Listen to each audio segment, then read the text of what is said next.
61 is the highest constitutional law ever written.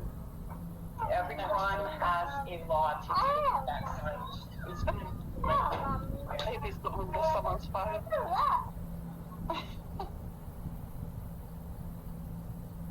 Oh, a couple more people coming in.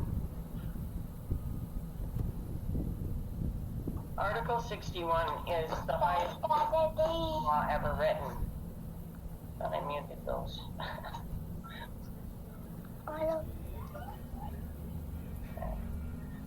Sorry. Article 61 is the highest constitutional law ever written. Every crime has a law to deal with that crime. Treason is the worst possible crime that can be committed. It's even worse than murder. So Article 61 is the law that deals with the crime of treason. The oath that we take is what's known as a lawful instrument. It's a document of intent, and it is our evidence that we are obeying the law. So it is vital that we have that oath. And when we send it registered mail, we keep the tracking receipt and the tracking number and postal receipt, staple those to your oath. Once something is sent registered mail, it is undeniable in law. So the very first step is to take the oath. The second step is to notify them of your lawful standing. And you do that by putting a judge and the chief of police in your area, or chief constable, whatever he's called, commissioner, on notice. And you do that by using the 5 notices in the topics list under process for no demands. The lawful objection to Crown Agent goes to the judge. The lawful objection to police inspector goes to your police chief. You can change that title to suit your country, but the one to the police chief you'll only use once, and then you're done with that notice. The lawful objection to Crown Agent you will need again, especially fighting for your children. So it is vital that you learn that process thoroughly. Read the notices, know what's in them, because that's how you're going to learn how to actually use the law of Article 61. And the law is only as effective as the person using it. So learn, learn, learn. As parents, once you've done your lawful standing, you're going to want to go after everyone in government that could possibly get involved in your child's life. You're going to want to go after the health ministers. You're going to want to go after the education ministers. You're going to want to go after the children's service ministers on both state and federal levels. You're going to want to go after the head of the Board of Education. In Canada, we have a health unit. They're the ones that give vaccines. You would have to go after the head of the health unit too. Just look at who's making these decisions for your children. What government agencies can try to make demands on you or your children, and cover all your bases with treason notices. I didn't go so far as to put the principal of this school on notice.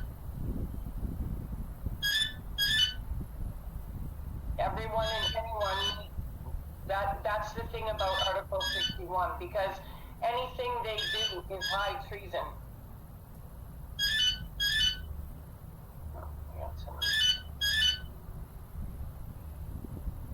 Okay, thank you so much, Jackie.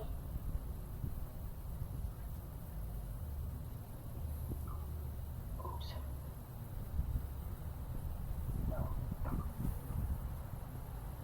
We can turn the microphones back on and do questions and answers if you like.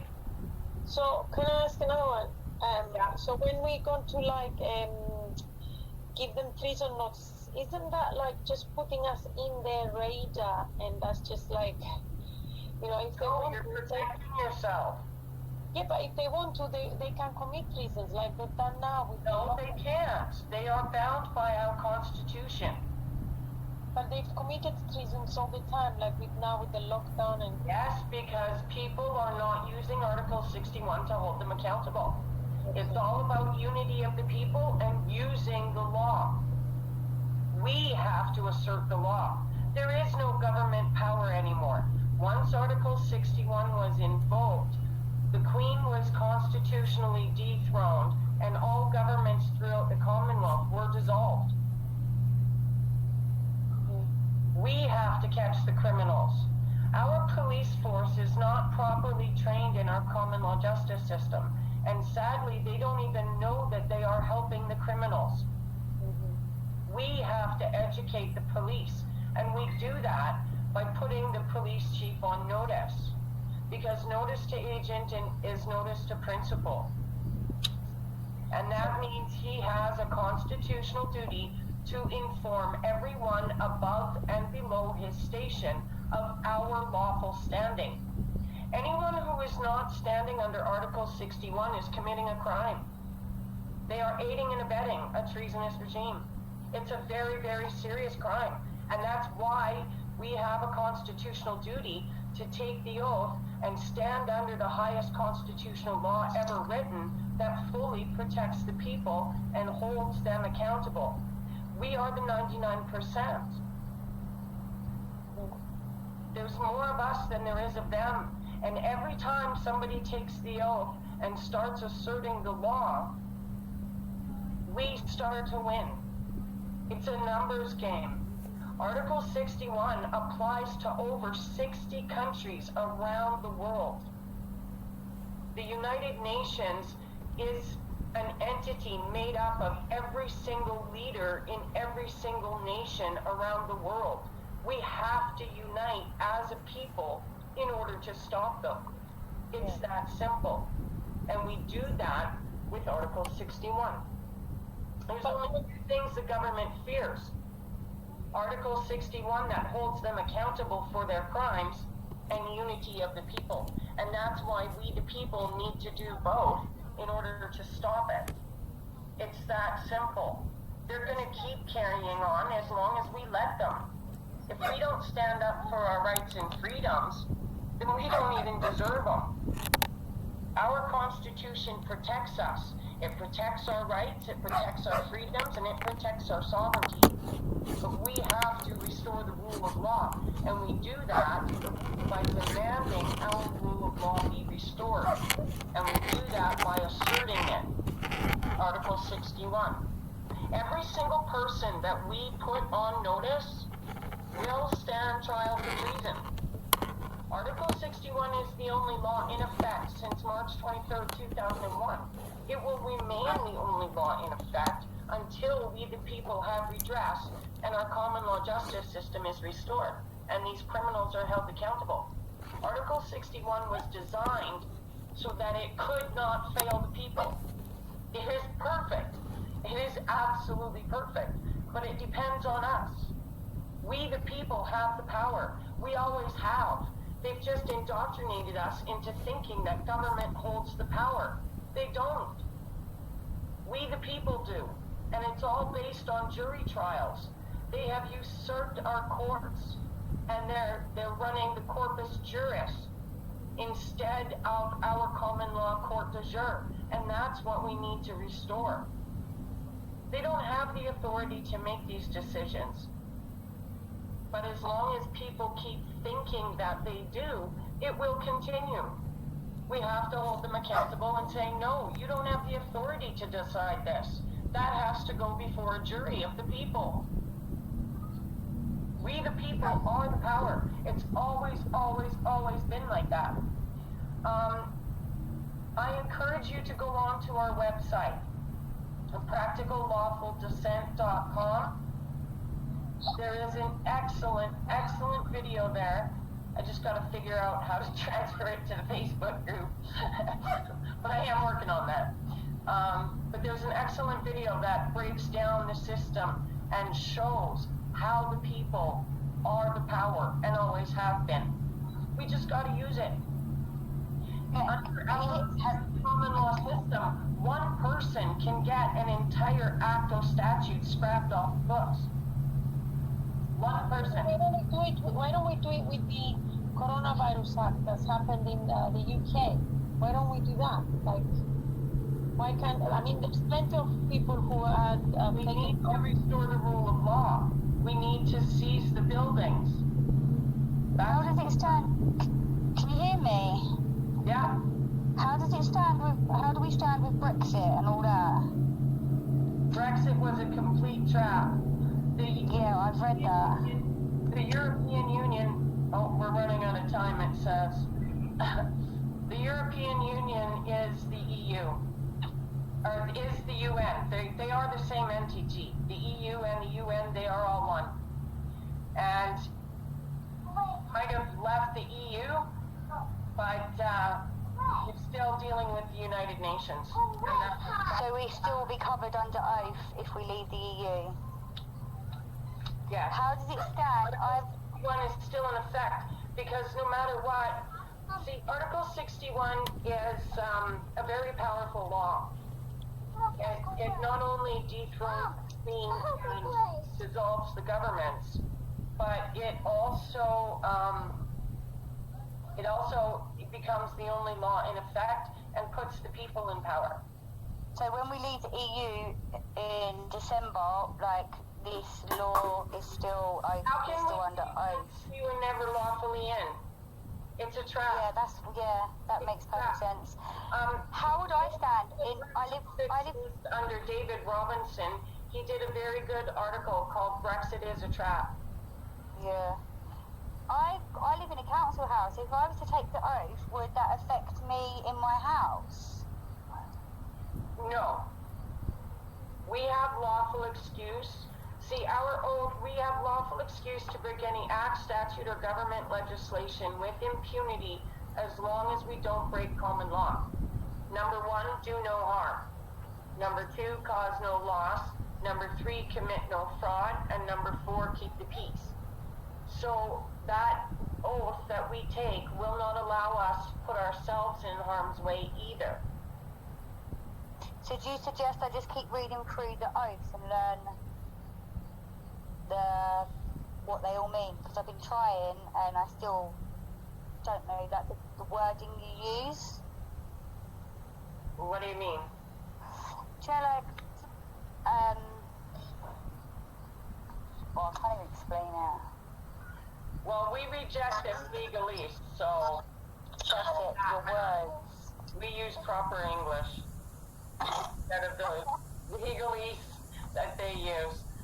So, our notices are lawful, not legal. There's a big difference. Jackie, can I ask you a question? Yeah. You know, when you said about keep the peace, what would happen if you attended one of these protests that are happening all over the country? We don't protest. That's exactly what the team wants the people to do. The civil unrest so that they can use violence against the people. They can bring in you. Yeah. And we don't want that. That's fine, that's what I thought you were going to say. Thank you for confirming. Article 61 is a peaceful, lawful remedy. Safety of the people is our utmost concern. Okay. Yeah, thank you. Especially when we're fighting for the future rights and freedoms of our children. How can we protect them if we're not safe? But what about like peaceful gatherings that are done like with groups like this Save Our Rights and Stand Up 8 in the UK? It's just peaceful marches and stuff like that. Is that prohibiting? We don't recommend it because it's a form of granting authority and consent. It's a form of begging. Why would you beg criminals not to enslave you when you have the power to stop them already?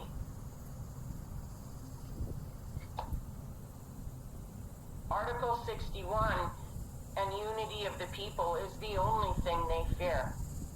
Look at the way they just spun the Australian news story that they did. I'm in Canada, and I just did an interview for Australian mainstream media, and they're trying to label us as domestic terrorists And all we're doing is fighting with a pen and a piece of paper. The regime is terrified. But how do you? But you know, with the if even if we are under oath, yeah, how would we react? You know, when a policeman attacks us, like because we're not wearing a mask, like that lady was attacked in Australia, like he wasn't even letting her speak, let alone her showing him that he has the oath. As far as I know, the Australian was not under oath. They were using 3 men on the land methods. And No, there was also an attack on the police officer during that. We're not allowed to do any harm. But he was choking her. Have you seen the video? He was choking her, like it was a natural reaction. If you're under oath, then that is high treason and he'll hang. Article 61 will remain the only law in effect until the people have redress. Every single person that we put on notice will stand trial for treason. Sedition at common law, that's just denying the Constitution. Sedition at common law carries a full asset stripping and life in prison. High treason is still a full asset stripping and the death penalty. They'll get the gallows or Traitor's Gate.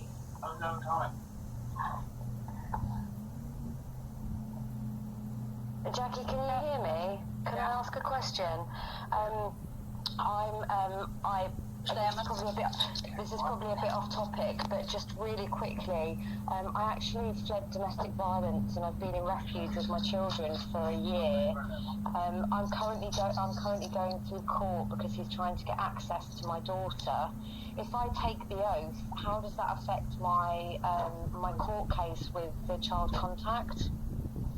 You go after him in the courts using Article 61 and you don't go to court. Okay, I've already got a solicitor and we're in the first processes of going through the court, so I'm feeling a bit wobbly about it with everything with the coronavirus, happening as well. Solicitors are not your friends. Solicitors are not your friends. Everybody in that courtroom takes an oath to the bar. It's not even a court of law. It's a financial bank. It's a closed-door corporate hearing. Don't let a banker get involved in making your life decisions, because everybody in that courtroom has sworn an oath to the bar, and that oath to the bar is in direct conflict with their public oath of office. They are there to make money off you and to make your life miserable. Not even the solicitors you hire are your friends. It's 3 against 1 the second you walk in the door. Yeah. I know I'm outnumbered. And you're walking into their ship. They're using the corpus juris, the Roman admiral laws of commerce, laws of the sea. We live on the land. Okay. Our constitutional law is the supreme law of the land. That's why it binds them. Yeah, I understand what you're saying. It's having the confidence to be able to handle something like that when I'm on my own with 3 children, and it's quite daunting, the prospect of the amount of information that's on the Facebook group and reading through it and understanding it and feeling confident using it. It always comes back to the 5 notice process. That's all you really got to learn. All you really need to know is the 5 notice process and how to use it.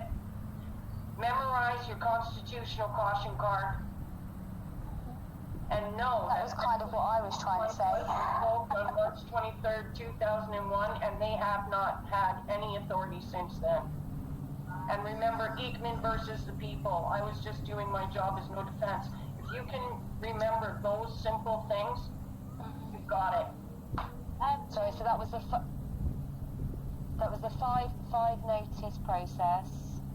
Memorise the constitutional card, and what was the last one? Sorry, I'm making notes. Memorize the constitutional caution card. Remember that Article 61 was invoked on March 23rd, 2001. It's the only law in effect to this day. Can I quickly ask, when it cuts out, do we just jump back on again? of It's gonna- Nuremberg. I was just doing my job as no defense because they are committing treason, and they will stand trial for treason in a jury trial similar to Nuremberg. What was that? Jackie, can I just ask a second? And when it cuts out, do we just log back in again, or will it just start again as it is? Because it's going to cut out in a second, isn't it? I don't know how to do that. No, I think you I'm just need just- to create a new link to this. No, it should be fine if you just log back in, Really, same link. because it will just cut us all off in a second.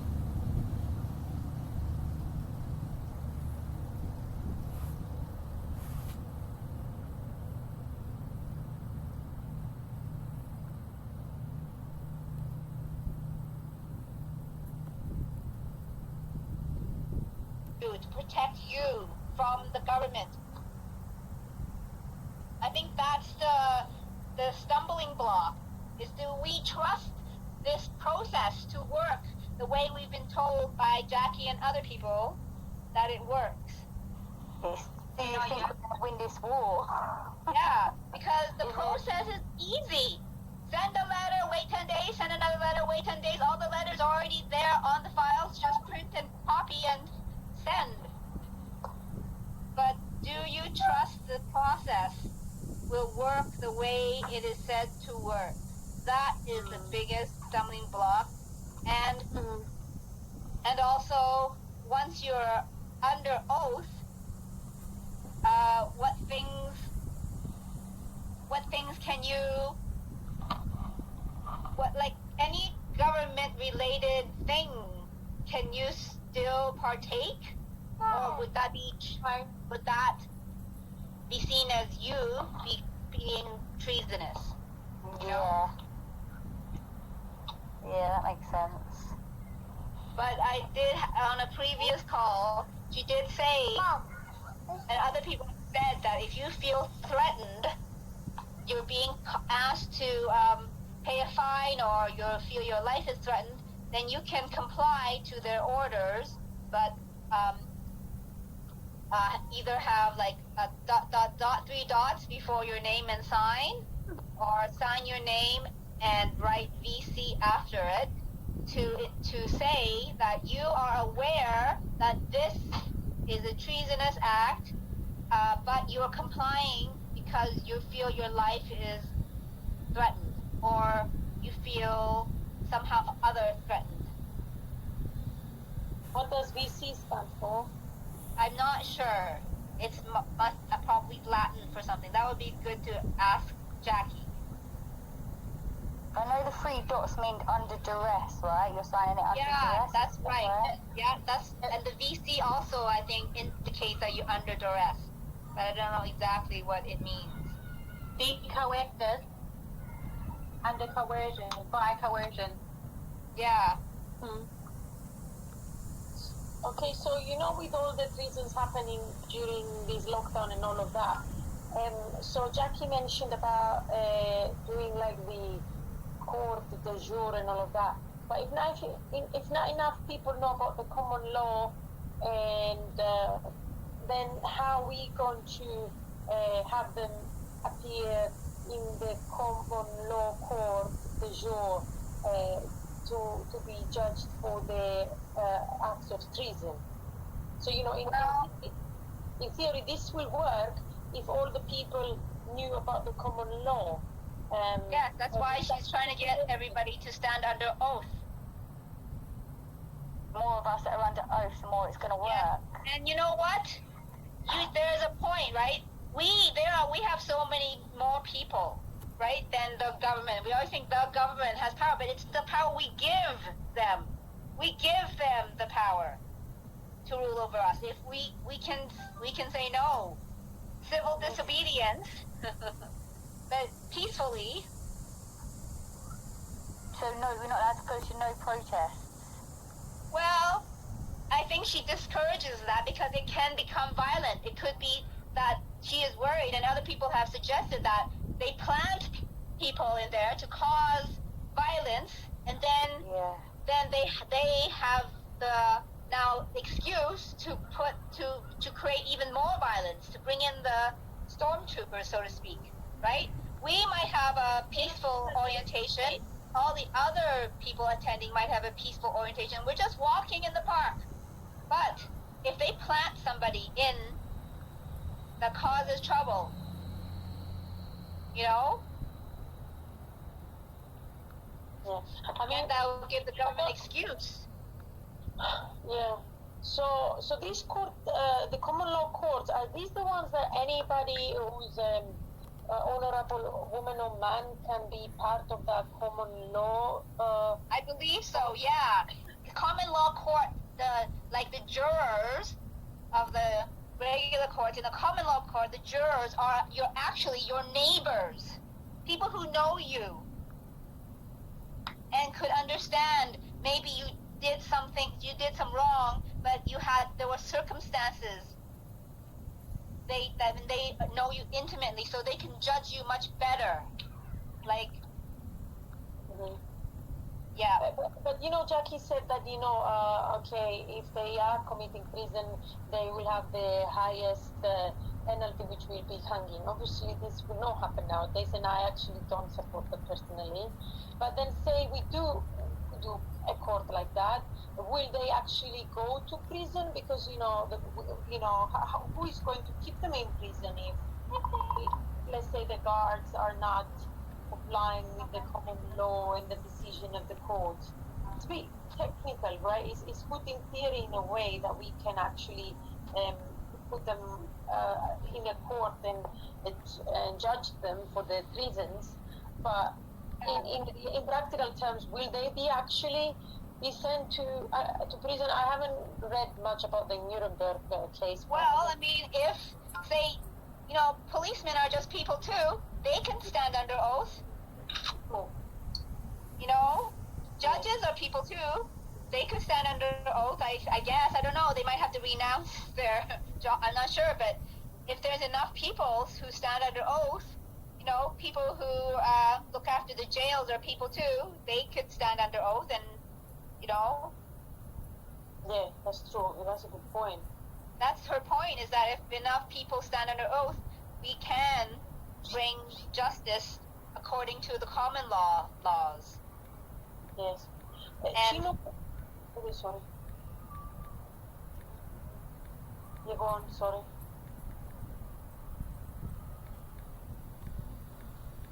Hello?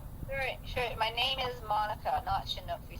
Okay, Monica, so where are you based? Because I'm based in the UK and I'm based in Canada, the same province as Jackie. Okay. I've spoken to her a few times, so I have a little bit more of a handle on it, but I still am looking into it, thinking about it. I'm not 100% sure, so I shouldn't really be speaking, but I do say I'm not 100% sure. Yes. And today's meeting was mostly about to talk about the children, but we didn't get around to do that. Well, basically, I think it means if you're under oath as a guardian of your underage children, because they're underage, they don't have the same rights or as an adult. And since they're under your charge, you're responsible for them. So I think when you're under oath, they're also under oath. In my case, I'm a resident. I'm in the UK. I'm a resident, and my daughter is a British citizen.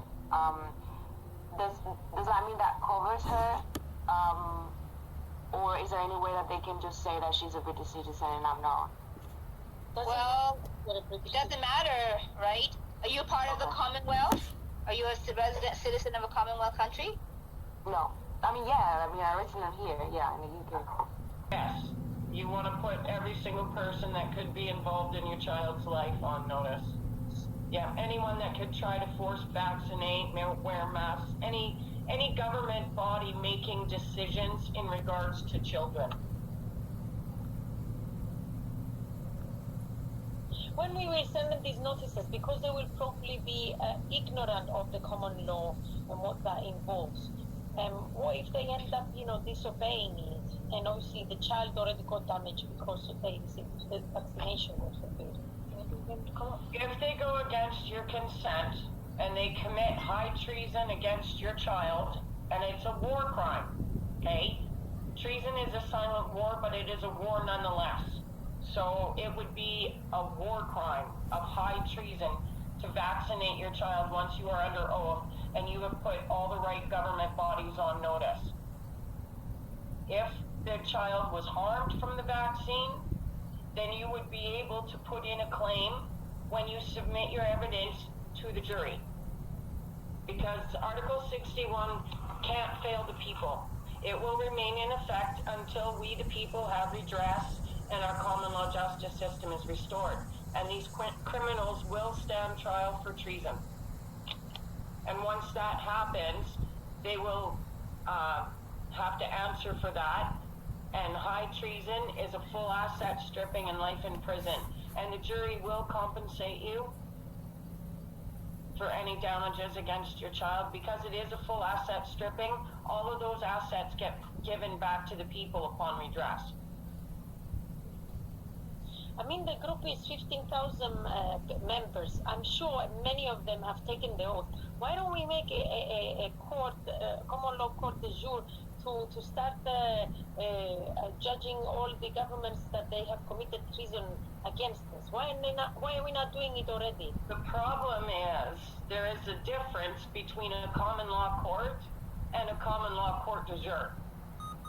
A common law court de jure allows the people to nullify any government act, statute, or legislation that is unconstitutional.